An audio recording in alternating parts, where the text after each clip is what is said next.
So after my AMA concluded the other day on Facebook Live, I still got a few more questions and I tried to answer them as best I could just in the comment section, but I got one question that I have so much to say about and I just couldn't bear to sit and type it out. And there are my typing fingers again. So the question was, can you give any tips on being an instructor? And I was a violin teacher before I went into fitness, and I have so much to say about teaching. I would say that probably my greatest passion is actually teaching rather than anything specific. So whether it's teaching violin or teaching fitness or habit coaching, anything like that, I really love teaching. I learned so much from my violin students and I'm learning so much from my fitness clients, but a lot of what I learned about teaching I've been able to apply to coaching. So the two are actually very similar, and I think that's one of the reasons why I was so strongly drawn to fitness coaching.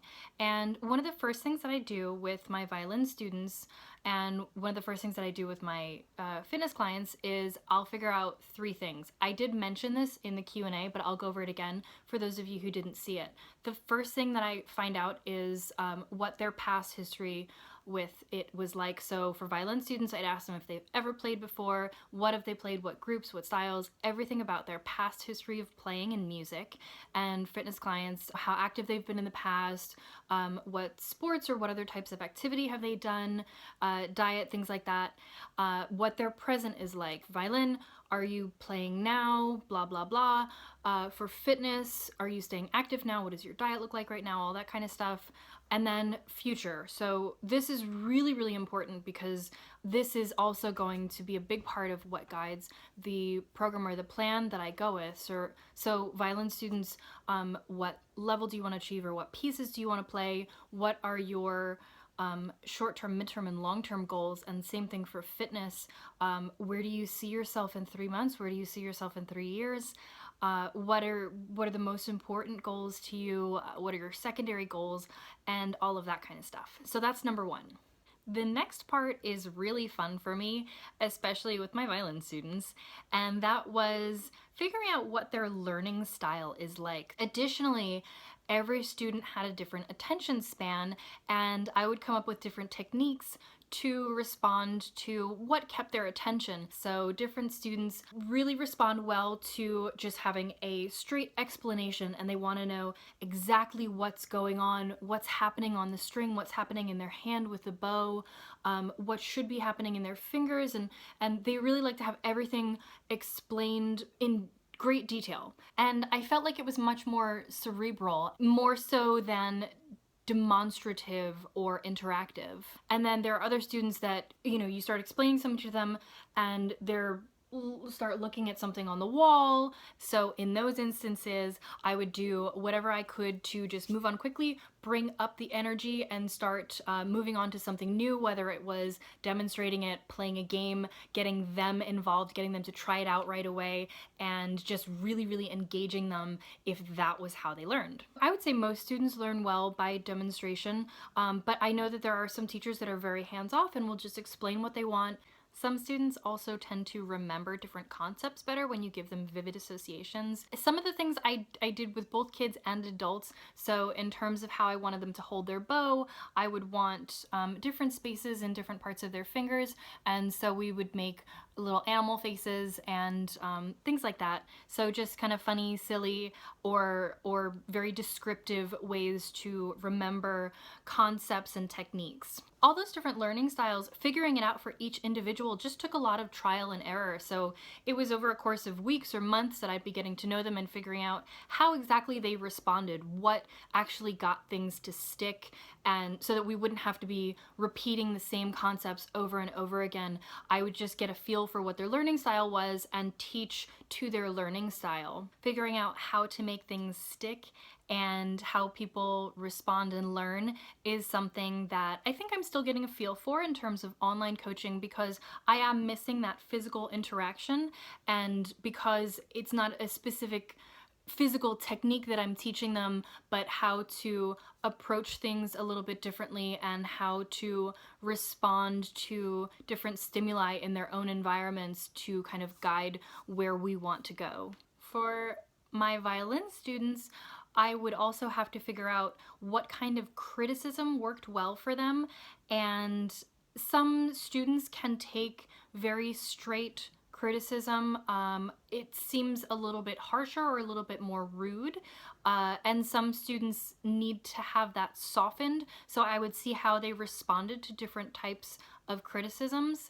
And also, some students responded well to tough love. So even a little bit of threats here and there. One thing that my violin teacher used on me was, if you don't learn this piece by such and such date, you're going to have to perform it in front of people. And so that would kind of light a fire under my butt and get me to really work on a certain piece, or maybe some technique or something I'd been avoiding practicing. So I used that on some of my students. I said, if you don't memorize this by this date, you will have to perform it whether or not you flub the memorization, flub the piece.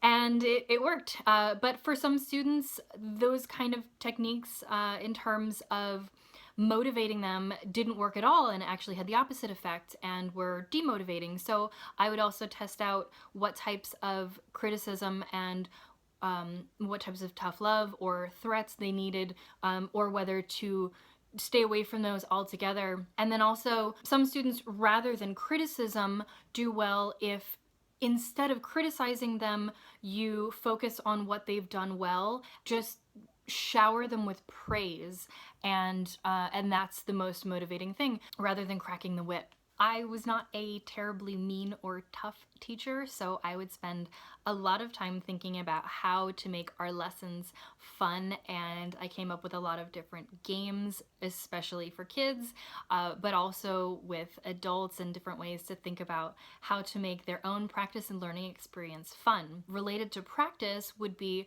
the most important thing that I can teach someone, whether in terms of violin or in terms of fitness, is if I see them, for example, an hour a week, or if I'm corresponding with someone just via email, it's so important that they learn how to implement what I'm teaching them on their own and in the times that I'm not there. So for my violin students, I would teach them how to practice, how to listen to what they're playing, and how to correct themselves, and essentially what they needed to do to hear that something was wrong, to evaluate what went wrong, and then to experiment with different things in order to correct it, and then to make sure that they were learning this correct way in such a way that the mistake didn't come up again. And this is kind of similar to what we do in fitness, is when you make a mistake, you evaluate why it happened, and then you figure out what measures you need to take so that that mistake doesn't happen again. Some people don't like to use the word mistake. If you'd prefer to use the word learning experience, you may do so as well. In addition to teaching them how to practice, I would teach them how to make time to practice. Coming up with a schedule, for example, deciding exactly when you were going to get that practice time in, how much I wanted them to practice, and I do that similarly with my coaching clients. I help them to figure out how to fit fitness into their schedule, and exactly how to stick to that schedule, and exactly what I want them to work on and when, and then also how to be flexible. So if, for example, you can't get your violin practice in, or you can't get to the gym at the time that you had planned, how to work around that so that it doesn't get skipped altogether. I have to reiterate, this is the most important thing that I can teach someone, is how to be independent, how to rely on themselves, how to solve their own problems, and how to learn on their own when, again, they may only be spending an hour a week with me, or they may only be sending and receiving a couple of emails a week.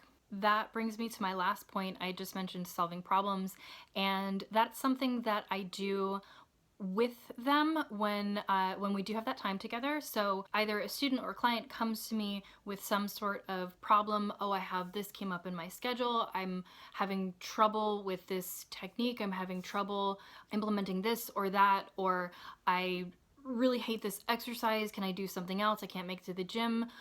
What do I do when I'm on vacation? Things like that. So I help them to solve their problems, and then also to figure out how to solve those problems on their own. So whether or not that same problem's coming up again or something similar, just how to be proactive in making sure that they're always moving forward. These are just a few of the first things that came to mind as far as being a teacher, and I tried to relate them to being a coach as well. So, for any kind of tips on being a teacher, instructor, coach, this is, as I mentioned in the very beginning, my passion. So, if you have anything else that you'd like to discuss about teaching, any kind of questions, any kind of comments, if you teach or coach anything, definitely leave me a comment and let me know what you have to say.